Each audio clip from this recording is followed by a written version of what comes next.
안녕하세요. 우리 동네 치과 주치의 전승환입니다.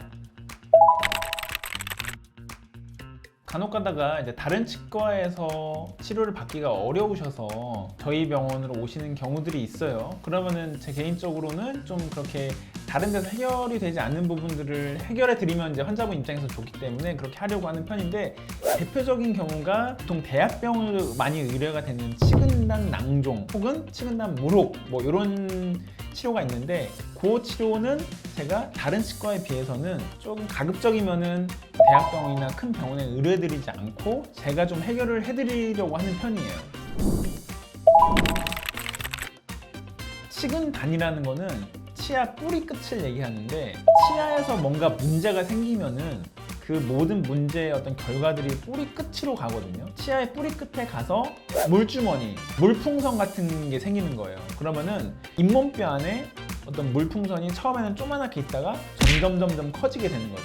보통 이런 것들이 뭐 적당한 크기면은 일반적인 치과에서도 뭐 해결을 하거나 치료를 하는 경우들이 많이 있는데, 상당히 커지는 경우들이 있어요. 대략적으로 의뢰하시는 병원마다 좀 차이가 있긴 한데, 지름이 뭐 한 3cm, 4cm 정도 되면은 보통 일반적인 치과에서는 좀 케어가 어렵거나 좀 치료가 어렵다고 판단이 돼서 대학병원으로 의뢰가 되는 경우들이 많은 걸로 알고 있어요.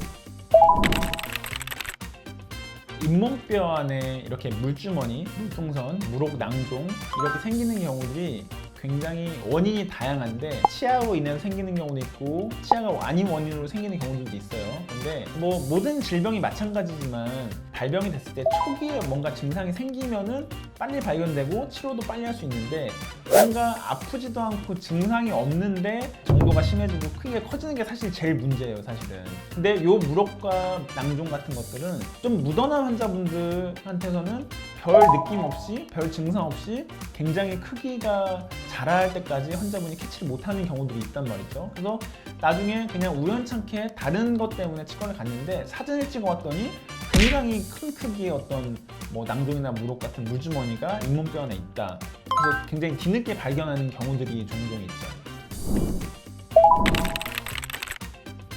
아무래도 치료 자체가 뭐 쉽지는 않죠. 그리고 수술 자체도 쉽지도 않고, 치료가 말끔하게 되게끔 하기 어렵기도 하고, 그리고 또 수술하기 약간 부담스러운 경우는 보통 대학병원으로 의뢰가 되는데, 보통 대학병원에서는, 저도 물론 대학병원에서 수련을 받고 있어 봤지만, 보통 이런 환자분들이 오시게 되면은 전신마취를 해서 치료를 하는 경우들이 많아요. 전신마취를 하게 되면은 환자분들은 이 전신마취라는 치료 과정을 위해서 한 2박 3일 병원에 입원도 하셔야 되고 다른 전신검사도 하셔야 되고 굉장히 부가적으로 해야 될 것들이 많이 있거든요. 그러니까 환자분 입장에서는 뭐 시간적인 어떤 비용적인 부담도 이제 다 자연스럽게 발생한단 말이에요.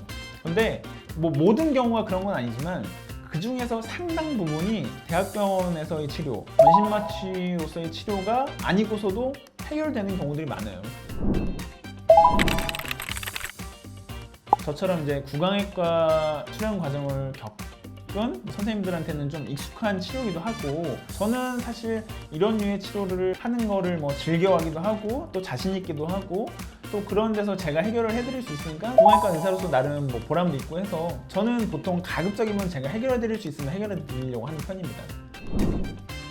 그 잇몸뼈 안에 뭐 환자분들께서 생각지도 못한 어떤 낭종, 무록, 어떤 물주머니 같은 게 있어가지고 이제 치료를 받으셔야 된다고 얘기를 들으시는 경우들이 있어요. 그래서 굉장히 뭐 대학병원까지 가셔야 된다는 얘기를 들으시고 굉장히 놀라시는 경우들이 있는데, 물론 크기가 크거나 아니면은 수술하기 어려운 부위에 있는 경우들은 물론 대학병원 가셔서 이렇게 치료를 받으셔야 되는 경우도 있지만, 아주 많은 경우에 있어서는 국소마 치료도 얼마든지 해결해 드릴 수 있는 경우들이 있거든요. 그래서 처음에 가셨던 병원에서 대학병원으로 가셔야 된다는 얘기를 들으셨을 때 반드시 꼭 대학병원부터 가셔서 꼭 거기서만 치료를 받아야겠다라고 생각하시지는 마시고, 저처럼 구강외과를 전공하신 분들 중에서 이런 경우들을 좀 해결해 드리려고 하는 치과들이 있거든요. 그래서 한번 그런 치과에도 한번 가보셔서 어떤 뭐 상태를 정확하게 한번 진단을 받아보시고, 혹시 국소마 치료도 간단하게 해결할 수 있는 방법이 있지는 않은지 한번 알아보시는 게 뭐 무엇보다 중요한 것 같습니다.